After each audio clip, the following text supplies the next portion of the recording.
Hi, everyone, and welcome to another episode of Get Tech Smart. I am your host, Flo Nicholas, lawyer, tech startup founder, and we're talking, as usual, all things tech that are happening right here in New Hampshire.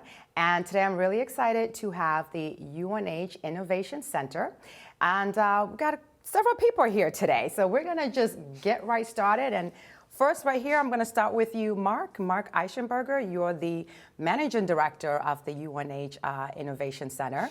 And then we have Sheehan. I'm going to loop you guys in and let you know why Dot is here and why we need to know who she is. And then we also have Jeff Lapak, and we will loop you in as well. I'm not going to tell them right away who you are and why you're here. We're going to loop everybody in. But first, we're going to get into detail of what is the UNH Innovation Center, and what are you doing when it comes to tech, innovation, and especially with the startup community right here in New Hampshire? Well, that's wonderful. Well, hello, everyone. Marc Eichenberger, as she said. I'm also the Chief Innovation Officer for the University of New Hampshire. And we do a lot of different things in our group to help innovation across the state, both with large companies and the startup community. But I'm going to take you up first, before we get too far down, and just tell you a little bit about University of New Hampshire. We are 18,000 communities strong. That includes students, faculty, researchers, and folks like myself and Jeff that are part of the staff at the university. We have 3 campuses. The big one is in Durham, also in Manchester, and then our law school is up in Concord. But what's most relevant to tech flow is that we are an R1 university. That means we are one of the highest performing research universities in the country. Last year, we clocked in at about 170 million of research across all areas. So we are a big college and university in terms of research activities. But more to your question, how do we help? We help connect companies with a variety of shared equipment. You can come and get access to equipment that is typically in the $1 million amounts, and you can do that on an hourly basis. We provide mentoring. We provide access to various government grants for small businesses. We have a number that have access to what are called small business innovation grants from the government. And we also help with patenting and technology transfer for the university. But let me pause there for additional questions or to go on to my colleagues here. Yeah, no, so there's a lot going on. You just dropped a lot for us here. And one of the things that I just want to highlight before I, again, loop everybody in real quick is you mentioned about having the ability for businesses to rent equipment. So let's start with what equipment. And Jeff, are you involved in this part? Tangentially, yeah, we come in, okay. But there's a lot of facilities. All right, so we'll loop you in shortly. So what equipment can a business come in and rent by the hour? Okay, so we have the University Instrumentation Center, which is just one area, and that's a centralized one. Think something like a mass spectrometer for the life science industry. Think of various microscopes. A scanning electron microscope would all be part of that. We also have an Olson Advanced Manufacturing Center, and there are 3-axis and 5-axis machine, robots, automation, industrial sensors that also people can access and companies can access. We have a number of companies, by the way, that actually co-locate with us and use those facilities. So they are on campus, they house themselves, on our site. But also, if you think about all that research, that 170 million of research that I mentioned, all those researchers also have equipment that's in a variety of labs. So, for example, we are leaders in space, and so we have vacuum chambers that mimic space that companies can get access to under the right conditions as well. So there's equipment throughout. So it's one of those things that I always say, just ask. Let us know what your needs are, and please just ask my group, and we will facilitate it. Can I ask about the UFO content that you have there? I thought I read somewhere where there's some UFO collectibles over there. Is that true? I don't know that. Okay. Let me. I haven't heard that. I thought I saw something about UFO content over there. Okay. I'm gonna have to look. When I know. I'm gonna look with you. All right. So Jeff, we're gonna loop you in because we're talking about material rentals that can be done by companies, but you're in charge of the interoperability lab. That's a hard word to say for me. So tell us more about what you're doing, because you're kind of working with wireless and data communications. What are you doing? Right, so we are kind of a spin-in to the university. So we operate like a little business inside the university. We work with about 200 global partners. And basically, data communications to us is anywhere where bits are traveling back and forth. So it could be software, it could be databases, or it could be like electrical or optical testing. So we span that whole gamut.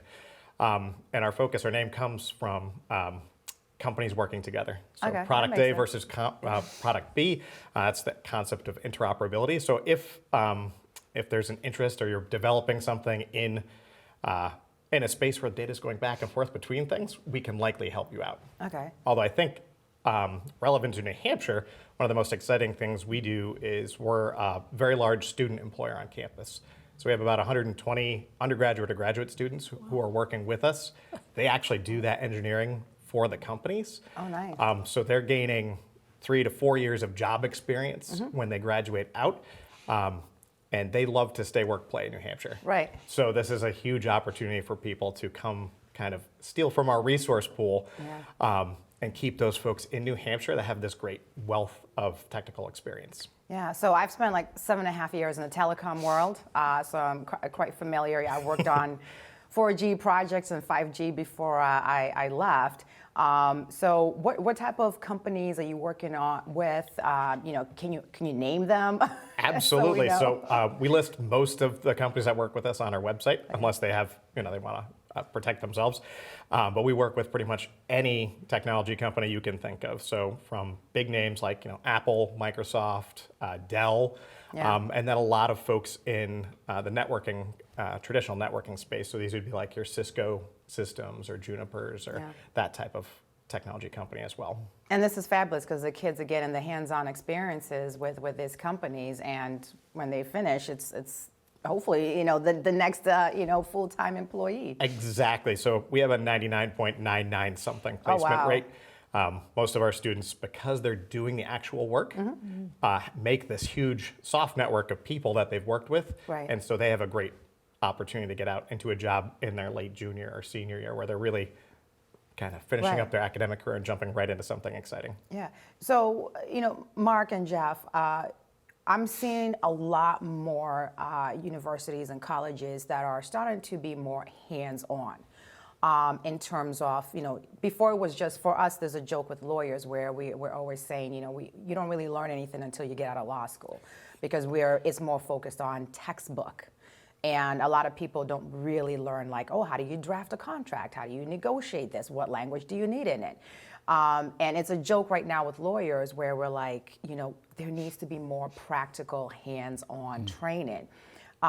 Why now? Why are we seeing now this big push for colleges to be going out into the community, working with businesses and other organizations to get their students more involved with hands-on training? I guess I'll start, and I guess from my perspective, there's probably two reasons. One, we're at a very interesting point in the economy where demand is very high for students, and so they need to transition quickly into the work world. And so we're seeing more and more companies that want to come on. They want to get more of an intimate relationship with students, so they want to train, do research, and work with those students, so then they can come into the companies right afterwards. A great example is we have one company in the state. They hired an intern. That intern is mapping out the value proposition for that company and then is doing a series of tests on each step along that value process to make sure that the process is doing what the company wants. And so they're leveraging some of that equipment that I mentioned to do those testings and then bring it back to the company. So we're seeing that and just new models of getting involved. Another company right now is putting a manufacturing cell in our Olson Advanced Manufacturing Center, and they want to do training, they want to do research, all combined, and they're bringing a supplier of theirs as well along. So there's new models of innovation and working with students that are coming out, and also just high demand for workforce development, given the aging of the workforce as well as the high demand for employees right now. Yeah. And what is your take on it, Jeff? My take on this is very similar. I think there's a recognition that there's a difference between, say, like a 4-year program or a trade site program. And trades folks are coming out ready to hit the ground running. Whereas in the academic universe, you are learning this huge depth of knowledge, Yeah. but don't necessarily have that job experience. And I think this model has been around for a long time, in a co-op type of university where you're also getting that job. I think there's a lot more focus now because of the need, exactly what Marc said. Right. There's a huge shift in people leaving the workforce. And so businesses are looking for folks who have a little practical knowledge in addition to the academic knowledge. No, that makes sense because there's a lot that's going on in tech, and honestly, that's how I learn. I read so many tech blogs, so many journals that for me, the way I process it, I have to repeat it back. And I repeat it back by telling my audience, hey, did you know this is what's going on with AI or data analytics? And then in a way, they're learning and I'm learning because I'm now like regurgitating the information and using it in my writing when I do my tech and innovation posts. So we're not gonna make Dot feel left alone. We're gonna have you join the conversation. So Marc, I'm gonna have you do the honors and introduce Dot to our audience so we have a better understanding of how she fits into the UNH community and what you're doing with innovation. Perfect.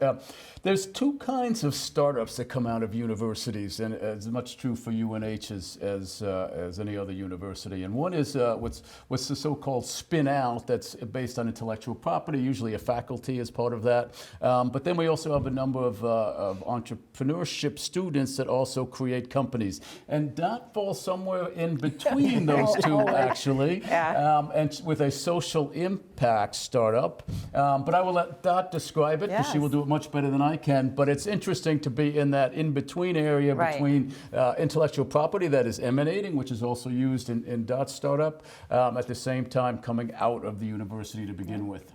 That's why I did my hair this color, so I'm not in between. So I stand out. You're perfect. That's what I want to do. Yeah.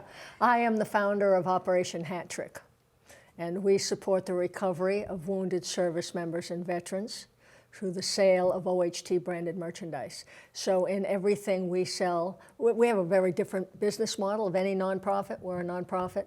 I worked at the university for 20 years.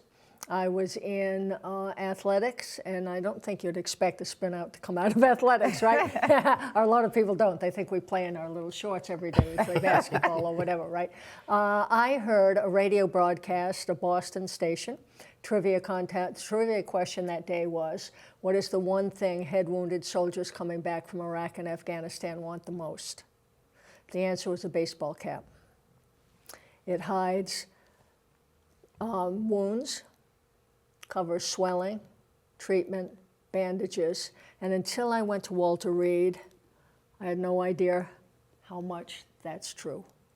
So the first time a group of us, and we had the president of the university, we had a couple of US senators in our group with us, and first guy I meet in the exercise room, he's 25. He has a wife, a 5-year-old and a 5-month-old. That poor woman was trying to bathe the baby in a sink, and no family there to support them. He was a triple amputee. He had shrapnel in his face and he had been burned. Now, I thought amputations would bother me. They don't, but burns, yes, they do. And so we've dedicated Operation Hat Trick to Nate Hardy and Mike Koch. Nate is the son of a UNH professor and his wife, and that family lost their first son to brain cancer when he was 17, and then lost Nate when he was 29. Not sure how they put one foot in front of the other, but remarkable people. So in that Matsy room, I happened to be talking to this 25-year-old, and he said to me when I handed him a hat, and he started to cry. And he said, ma'am, you've almost made me feel normal again today. And maybe, just maybe, my 5-year-old won't be afraid of me when he comes in to visit. Killer. Yeah. So if you cry at Walter Reed, you have to go out in the hall. I probably spent the most of my day in the hall. Interesting. Because there were 60 guys in that room, first ever quadruple amputee. Now, intellectually, I know what that means, and I said, well, what am I going to see here today? Well, Brendan lost an eye, 10 teeth, and all 4 limbs. And I want to say, why bother, right? So he was depressed. Do you think he was depressed? It was 2 months after his injury. And a general came in to see him. Nobody had survived that injury before. And he looked up and he winked at me and he said to the general, sir, you got a cigarette? The guy didn't know what to do, so he backed out of the room. Brendan said, I got him, right? Brendan was in that hospital 5 years. Oh, wow. He had arm transplants somewhere along the line, first ever kind of surgery. And he said, we'd go back every year and he's still there. So he said to me, he said, I wanted them to take off the arms. I said, what are you talking about? He said, do you know how much arms weigh? Never thought about that. He said, but I kept them for one reason. I said, why is that, Brendan? He said, I don't fall anymore. Without arms, you fall. That is your center of balance. And if you don't have arms and legs, you have no circulation. There's nowhere to go, right? We learned an awful lot in that hospital. We had a young man who had a penetrating head wound. He had played hockey, and they thought they were going to amputate both legs. So the president came out of his room. The father comes out of the room crying. He won't wear the helmet that he has to wear after brain surgery. And the president said to me, do they have a hockey helmet? I said, sure. So we came back. One of our kids went pro. We sent the helmet back. I don't know who we're sending it to because I never got his name, right? And 9 months later, I get a very nice gift card from a very attractive young girl, but an even better looking young man, and it was Shane. And she said they got rid of the flesh-eating disease they thought he had. He had 22 surgeries, but they did not amputate his legs, but the penetrating head wound was an issue. And so she said, I'm writing the note because he can't. We're getting married in like May, so I sent him 2 UNH sweatshirts for a wedding gift. And she said he only recovered to this point because he thinks he plays UNH hockey, because we sent him that helmet. I still have that note. So what do we do? So if a hat costs $12 that they're going to sell at wholesale to Dick's Sporting Goods, if it's got the UNH logo on it, we get 10% or $1.20. If it's just OHT with the American flag, we get 12% or $1.44. This past year, we donated over $1 million, which is huge for us, huge, and the first time we've ever done it, to 65 organizations in 39 states. We've helped one entity on campus, and when they had all of a sudden, they went from 0 clients to 64 with 1 therapist, we paid a part-time salary. We do things that not many people do. We adopt service dogs. We own part of a food truck in San Diego. We support 4 or 5 entities here in the state of New Hampshire. I will tell you, I sleep well at night. As you should. Right. As you should. And because this business model that you've essentially created, I think it just fits in line with what you're trying to do at the Innovation Center. So as I mentioned earlier before we started recording, I'm like, well, she's not technically tech, but when you look at what the role that you're trying to play in the community and what innovation really means, it doesn't always necessarily have to be something technical. Right? Well, and we've taken something from the University of New Hampshire, and I have an organization called Soldier Strong, and the executive director survived 9/11. Wow. And when he wrote me a letter, that was the first sentence. I said, okay, I got to meet this guy, right? And Soldier Strong donates exoskeletal suits to VA medical centers. So a paralyzed veteran, if he has arm strength, can get in that suit, sign up for an hour a day, 3 times a week, and actually walk. Wow. Keep everything going, right? They now have a virtual reality model, and I've looked at what you do there. And so, like, we went to Syracuse. He's a Syracuse alum. We worked with the Syracuse VA, but they weren't doing much with Operation Hattrick in the bookstore. I said, okay, we'll make a donation. We'll buy this package, virtual reality, and give it to the VA Medical Center if you increase your buy in the bookstore. Yeah. It worked. That and makes so we've done that. We're going to do it in Oklahoma, and we're going to do it in Birmingham, Alabama. We just doubled what we gave him so he can do it in 2 more locations. Yeah. So thank you for what you do, because we Well, thank you. modeled that. I would add, the business model is also an area for innovation opportunities, and we had two examples, what Dot's doing, but also what Jeff's doing with the interns. Yeah. And that type of model is also changes the world, right? It's not just true tech, it's innovation where Right. innovation needs to happen, so. Right, and I think it makes sense, right? Because how can we keep the work here in New Hampshire, right? How can we make what we're doing in terms of tech and innovation attractive for not just New Hampshire companies to use, but to also maybe get other companies from out of state or globally to say, ooh, UNH is doing this with manufacturing and data communications. How can we be a part of this? Are you seeing a global interest, or are you only right now predominantly working with local companies? We are doing a little bit of both. We're very big. Our president has one major thrust, which is called Embrace New Hampshire. So we are trying to reach out and work with companies of all sizes in New Hampshire, as we already discussed.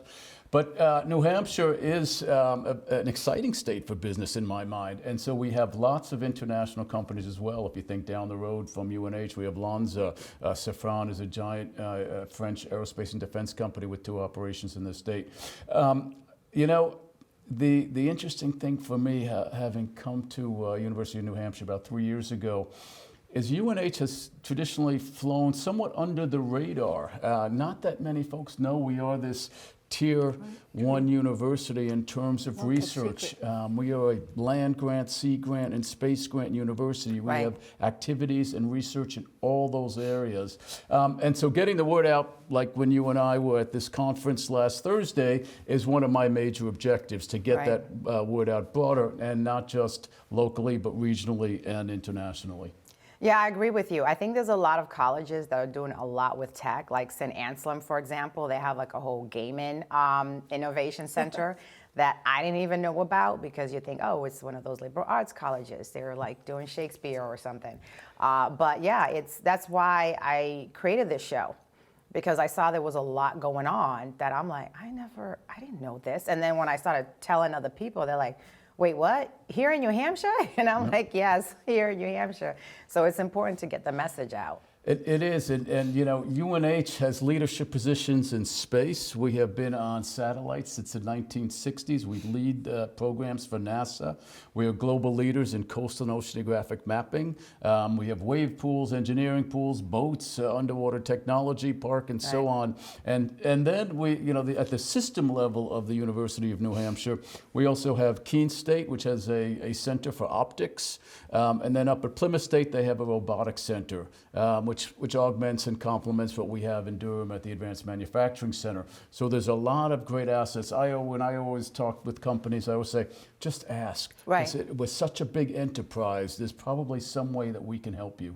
Exactly. And one of the programs we do at UNH is with Northeast Passage, through Exactly. UNH. And we've just been able to replicate what we have done at UNH, or with UNH, to UCLA. Okay. And the joke for me is, all roads go through New Hampshire. They're like, what are you talking about? Hey, listen, Chip Kelly is the head football coach at UCLA. Where did he work? Where did he coach? University of New Hampshire. Ryan Day is the head coach at Ohio State. Where did he go to school? UNH. He was the football coach. He did coach for a while there. So I say all roads go through New Hampshire. They're like, you don't even really play football, do you, in New Hampshire? What are you talking? If you're talking to Alabama or somebody like that, right? Yeah. But we've been able to start a pilot program with veterans on campus at UCLA and model it after what we've done with an entity at UNH. So, yeah. Would you maybe tell everyone what Northeast Passage does? Yes, that's an interesting. my next question. Okay, sorry. Yes. They are an organization on campus that does rec therapy with veterans and others, but we concentrate on the veterans area. Yeah. So if they call me one day and say, we've got a guy who needs a stand-up bike, young man, addicted, lost his kids, lost his job, all that stuff, and he thought a bike ride would help. He's not a sit-down bike rider. He's a stand-up bike rider. Needed a stand-up bike, one in New England that will fit him. Wow. VA will not pay for it because it's not a sit-down bike. I get a call from the store saying, the bike is $1,200, can you help us? I said, you want the check now or tomorrow morning? When do you want that check? I met that young man, saw his bike. He had a part-time job. He was going back to school at UNH part-time. He had visitation rights, and he was in AA. So to him, that bike saved his life. Yeah. And it's the simple stuff, a hat, a helmet, a bike, and the impact on the community is like, feels like trillions of dollars. We support 9 Warrior ice hockey teams. Wow. Across the country. We have a corporate partner here in New Hampshire who helps us pay for ice time. And you say, what's the big deal with ice time? It's $500 an hour. Yeah. Guys can't afford it. If they don't have that connection to get on that ice, we saw it during the pandemic. 2 guys committed suicide in Minnesota. Wow. On one of our teams. So we provide ice time. You have Marines who are in tears saying, you've just saved our lives. You've made it so we can get on the ice next week. Whew, pretty powerful stuff. Listen, when you have the love of your country, the love of your school, it's a pretty powerful combination. Yeah, are you guys hiring? I want to come work with you guys. That's great stuff over here. So, Jeff, what's on your wish list? Because you're doing the wireless, you're doing data, and let's just be honest, there's a lot going on. There is a ton going on. I think back to one of your earlier questions, do we do global partnerships? Yeah. I think I'm one of the bigger units at UNH that does global partnerships. The vast majority of our companies that we work with come from across the globe, but everywhere. Right. Silicon manufacturers in Taiwan or on the West Coast.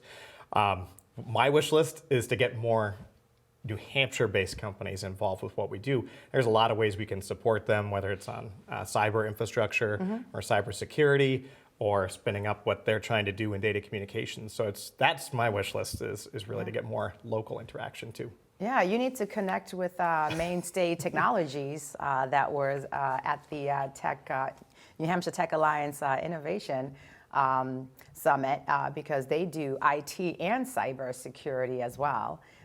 So that's a great connection. So right now we're seeing a lot going on when it comes to leveraging satellite. Especially in areas where there's not a lot of great coverage. Let's face it, we are in New Hampshire, so we tend to have quite a bit of drop calls depending where we are. Are your students working on anything like that? So we work on a lot of technologies that are deployed in those systems. So not necessarily the satellite uplinks or the dishes you might be able to see, but all of that stuff that happens inside those systems is exactly what we test and help with.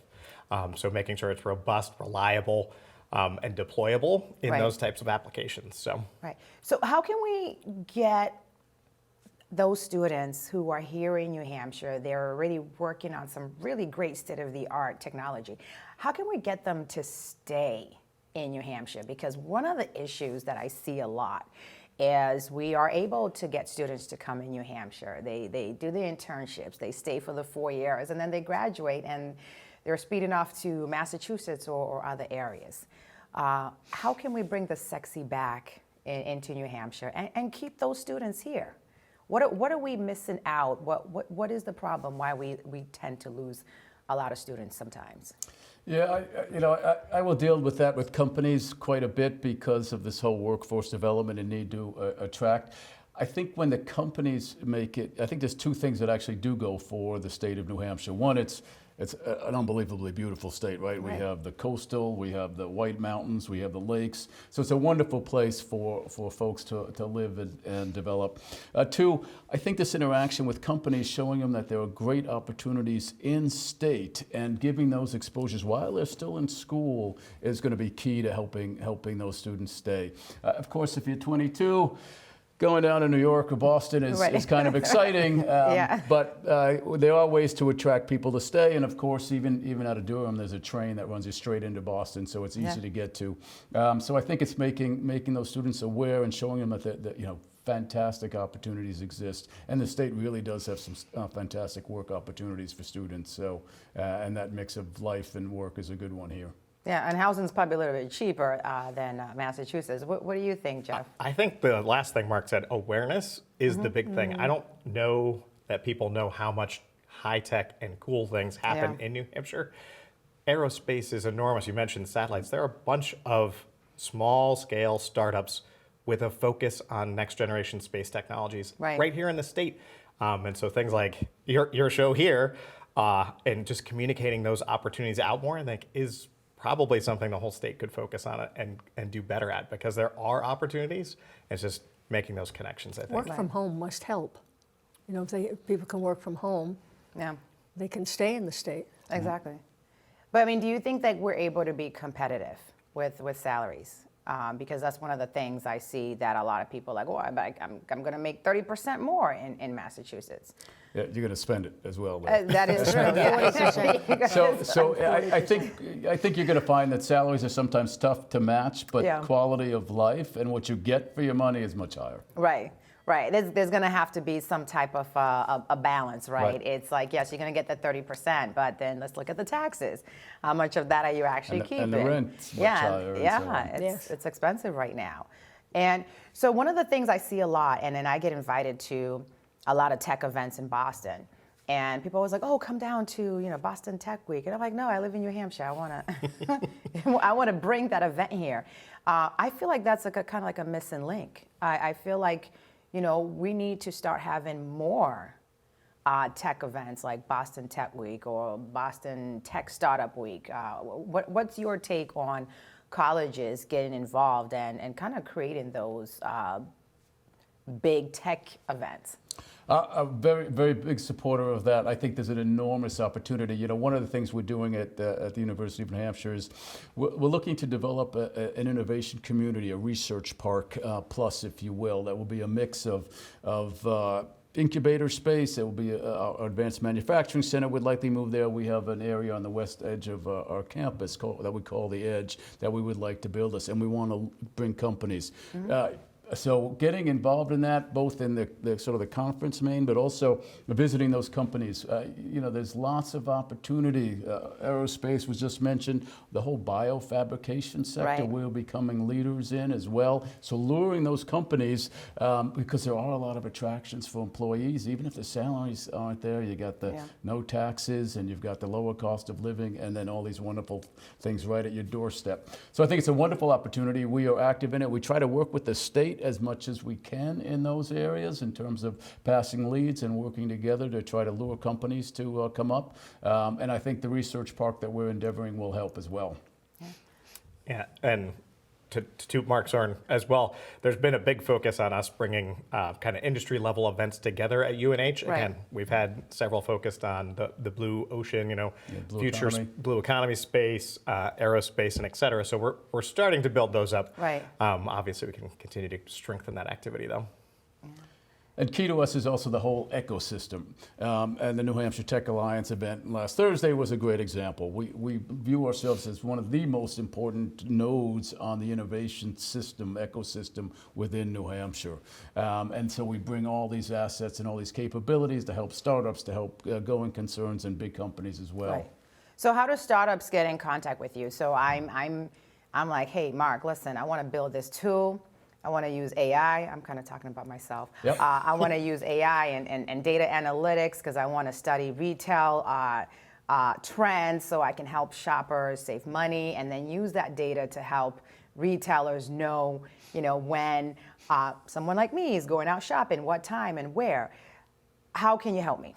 So first thing is to call me or my office, and then we're going to discuss what it is you want to do and what the opportunities may or may not be. And so that can be access to capabilities, access to some of the equipment we spoke about. As I mentioned, I have a program to support startups to go after government grants. So we can help you do that. We have a number of companies in there. Maggie Allard, who we mentioned, is in our program right now. We also have an entrepreneurship center, and so there's access to mentors. We also have a program through the E-Center, as we call it, which donors pay for their students to be interns at a startup. So the startup gets the free intern. The interns get paid by the donor funds, and that creates this capability and this free labor in a sense, if you will, for the startup. So there's a number of those kinds of programs, but it will start with a discussion with me or my office, and we'll see what you need and see if we can help. Right, and I don't think most small businesses know that. I really don't. This is the whole awareness piece that Jeff was talking about a moment ago. Yeah, so what is the future and in terms of New Hampshire? How can we continue to really work together. I think one piece that I see sometimes is a lack of collaboration between, there's like so many organizations and everybody's kind of like, woo, you know, we're trying to connect, right? And everybody's like, woo, you know, how do we start really collaborating and networking to put that gold star on New Hampshire as a viable Silicon Valley? Yep. So I'll start now. I'll let my colleagues join in afterwards. I think we are strongest when we are integrated and function as a team. Right. And so, when we come together, we try to bring elements of the state together, which include the university itself, but it also includes the Small Business Development Center. So again, if you're a small business, you need some help with business planning, their services are free. And they can do it. So sometimes we will recommend, clients to the SBDC because it's free service for them. We try to integrate with the state. So I mentioned that program with the Small Business Innovation Research Grants. The state PTAC, the Procurement Technical Assistance Center, is part of my program management office on that. So I think in New Hampshire, which is a smaller state, the best way that we can is if we all work together to deliver capability, services, and nurturing to small businesses and larger businesses at the same time. Yeah, I agree as well. I think funding for a lot of small businesses tends to be a huge issue. Yep. And not just funding, knowing where to go to get the resources. Yep. So what's your take, Jeff? Yeah, resources, expertise, I think, is another huge piece. Not being afraid to ask that question. I have this great idea and I need support. There's a huge amount of support already in the state through different, the technical councils, UNH, small business, and really making that first step to say, hey, what can I get? Right. Is there a professor at UNH that's doing research in my space? Make that call, make that connection, and that's how you can really jumpstart yourself by, taking on some of that external expertise that's already here. Right, and that's good for me as a tech startup founder. I didn't realize that there was this help available. So I'm going to be blowing up your phone. So Dot, what do you think about the shape of New Hampshire small businesses and innovation, no matter what it is? Well, I think New Hampshire is always under-respected, perhaps, as a state. I've traveled a lot, and there are a couple people who said, is that a state or a city? I want to say, seriously? Okay, all right, are you kidding me? Yeah. Or, with Operation Hat Trick, first of all, people don't expect a woman to be the executive director and founder. Secondly, they certainly don't expect, I'll say more mature, not old, more mature woman to have the color hair I have. Right. Right? And thirdly, they don't expect me to be in the state of New Hampshire. Yeah. And when you say New Hampshire, they expect nothing happens, nothing goes on in the state. I used to represent professional athletes on the marketing side of their lives, and I had 3 pieces of advice from a guy who played for the Celtics for a long time. And he said, you can have your office in New Hampshire, Sheehan, but you gotta be seen, but watch where you're seen, right? Like, you gotta get out of the state. Well, why do I have to have an office out of the state? Right. I'm proud that I live in the state of New Hampshire. You don't even wanna know what the other 2 pieces of advice were. Yeah. No, I mean, this is great. I think one of the things that you bring up is, and I forgot to mention, is having more women in tech and innovation and having diversity in tech and innovation.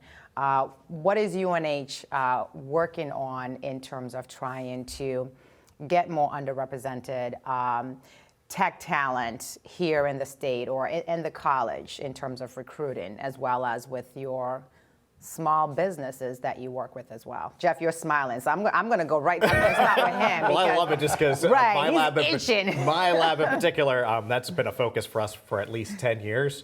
And we punch well above our weight as far as diversity. Our pool at New Hampshire and New Hampshire at large is somewhat limited. Right? We're not a very diverse state at the moment. But my department, we're always looking to bring in folks, and that could be from race, their gender, or their career, right? So in addition to, obviously we have a lot of tech-focused majors that work with us in engineering or physical sciences, but we also bring in business majors and art majors and philosophy majors, and all we need is for them to have an interest in tech, right? And we'll train them the rest of the way. And some of our most successful folks coming out of our program are those non-engineering type majors because they have the excitement and the depth of view to really move things forward. Yeah, it's a lot. I can see how philosophy majors can get in, because it's like philosophy is a lot of like really critical thinking. So I can see that. More women and minorities. How can we get them? Yep, I'll add two things. One, UNH has a big commitment. In fact, we hired, I want to say within the last 2 years, the Chief Diversity Officer to pull together the programs and have them more impactful. Also, in my world, we track all these companies. We track their status, whether they fall into an underserved community, whether they fall into minority, and see how we can help them with our programs. So metrics is one way that we try to do that to make sure we're having impact. No, I love that. I love the fact that you're tracking metrics, and that goes to what I was telling you earlier about my friend and building that database where it can help companies track how well they're doing when it comes to metrics, right? So, well, I mean, this has been really great. I really appreciate you guys coming, because I think, like you said, awareness and having people know what's available for them. And you mentioned it a couple of times, just ask. Just ask. Like, you never know what's available. And we actually have a lot of resources that are right here in New Hampshire. And I love it. And so I thank you so much for coming. If there's any changes or any updates to any of the programs that you guys are working on, or you want to bring up more startup companies that you are collaborating with to showcase all the cool innovation and tech that they're working on, please feel free to come back. Did you have any last minute anything you want the world to know about UNH? Yeah, I'll just add one thing again along this just asked question. I mean, UNH, as I mentioned, is a 170 million research enterprise. It's tough enough for us to know everything that is going on. It's almost impossible for anyone outside the university to know what's going on. So again, please ask us, reach out to our office, and we would like to thank you for having us, because awareness is very critical to make these connections happen. So We all thank fight you. that battle, huh? Awareness and exposure. Yes. That's what it's all about. Yep. And is any last words that you have, Well, we're getting involved with a new program. It's called Creative Vets, and it's on the art and the music side. And the executive director was a Marine. No, I can't say was a Marine. They're always a Marine, right?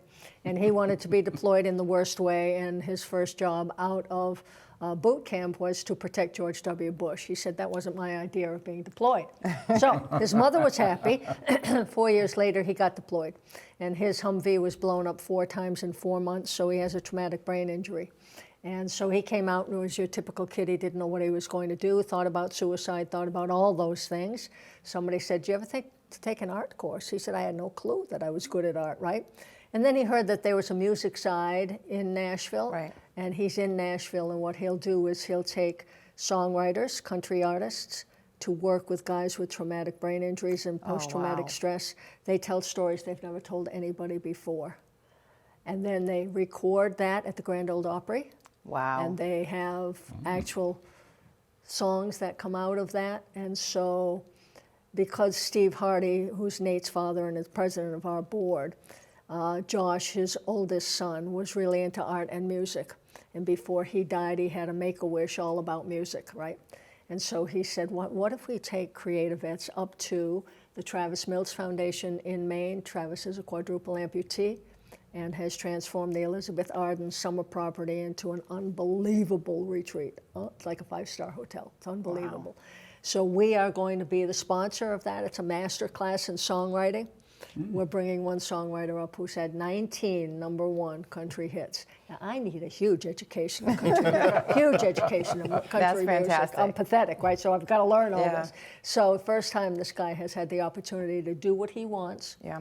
Probably going to have 8 to 10 veterans up, and we're going to pay the bill. Yeah. And it will have tremendous impact on them. So we're really excited about No, that is like exciting. that. And we forget about, the STEM, and now we're calling it STEAM because we added the arts in there, because arts is just as important. So that's fantastic.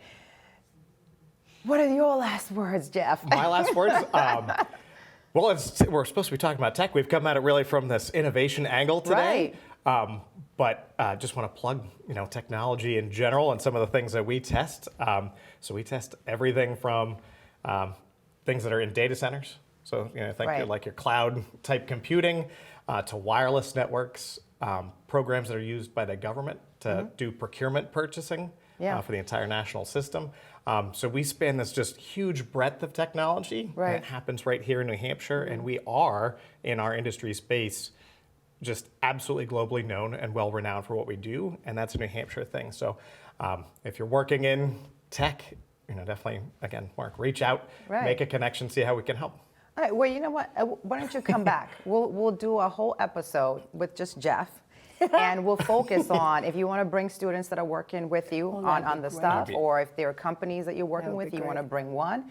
We're going to do a whole episode just based on what you're testing and what you're working on. We would love that. Admissions would love that Well, just too, remember right? you said that, and you're on camera. So, so if I start emailing you ignore me, I'm going to play that back to you. So, well, thank you all so much Thank for you being so here. much. Thank you. Very innovative, techy as well, but a lot that's going on, and I love all the work that you're doing with our vets, so thank you so much for that. Very welcome. And for everybody else who's watching, thank you so much for coming here and watching another episode of Get Tech Smart. Stay tuned for more.